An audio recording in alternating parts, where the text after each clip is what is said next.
गांव के तकरीबन सब लोग उस जादुई पेड़ की परी से बहुत डरा करते थे। गांव में जब कोई रास्ता भटकता था तो वहाँ पे एक जादुई पेड़ होता था जिसमें एक बहुत खूबसूरत परी रहती थी। जब कोई उससे रास्ता पूछता था तो वो परी उसको एक पहेली कहा करती थी और अगर वो बंदा उस पहेली का जवाब नहीं सही देता था तो परी उसको वहाँ से गायब कर देती थी। इसी तरह न जाने उसने कितने गाँव के शरीफ लोगों को गायब किया था। लोगों में उस परी का डर बहुत बुरे तरीके से बैठ गया था और गांव के लोग उस जंगल में जाने से खौफ खाते थे। उसी गांव में एक गरीब आदमी शाहवीर अपनी बीवी और एक बेटी के साथ रहा करता था। वो खेती बाड़ी का काम करता था और आजकल उसकी फसल सही से नहीं उग रही थी। इसकी वजह से अक्सर ही उनके घर का चूल्हा नहीं जला करता था।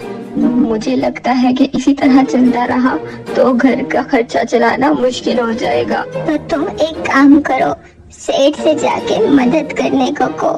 अपनी बीवी के कहने पे शाहवीर सेठ के पास जाता है और कुछ पैसों की मदद मांगता है। सेठ, मुझे कुछ पैसों की जरूरत है, अगर आप मुझे वो दे दें तो खेती होने पे मैं आपको सारे पैसे वापस कर दूंगा। देखो शाहवीर, इस तरह से पैसे मांगना अच्छी बात नहीं है। तुम एक काम करो, तुम मुझे अपना खेत बेच दो, मैं वो तुमसे डबल कीमत में खरीद लेता हूँ।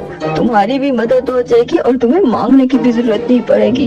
अरे सेठ, ये आप क्या कह रही हैं? वो खेत ही तो मेरी रोजी रोटी है, अगर मैं उसको बेच दूंगा तो वो पैसे कितना को टाइम चला लूंगा। मैं तो तुम्हारी मदद करने जा रहा था, लेकिन तुम्हें तो मांगने का शौक है।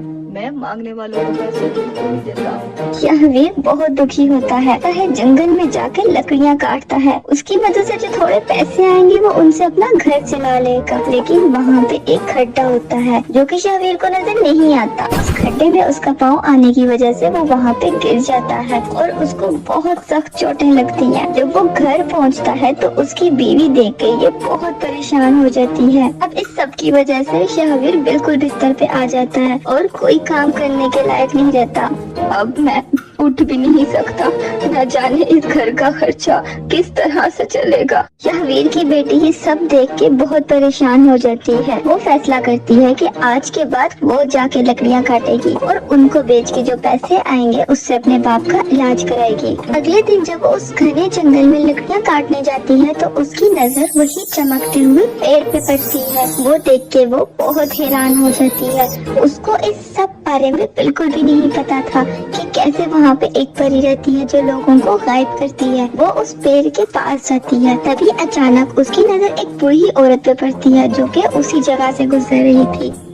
माँ, क्या आप मुझे बता सकती हैं कि इस पेड़ से ये अजीब सी रोशनी कैसे निकल रही है? बेटा, ये एक जादुई पेड़ है, इसमें से जो रोशनी निकल रही है वो कोई आम रोशनी नहीं है।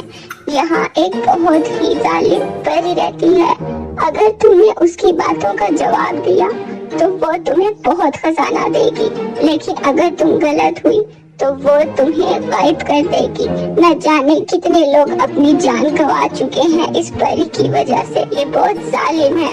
अपनी जान की परवाह किए बगैर वो उस घने पेड़ के अंदर चले जाती है। तभी अचानक उसे अपने सामने वही परी नजर आती है जिसका उस बुरी औरत ने जिक्र किया था। वो परी उसे एक सवाल करती है और कहती है कि अगर उसने इसका जवाब दे दिया तो वो उसको खजाना देगी और ना देने पे वो उसको गायब कर देगी। लड़की इस सब के लिए हामी भर देती है और उसको सवाल करने को कहती है। जैसे ही वो परी उससे वो पहेली पूछती है, लड़की अपनी समझदारी से फौरन उसका जवाब दे देती है। परी ये देख के बहुत खुश होती है और हैरान भी।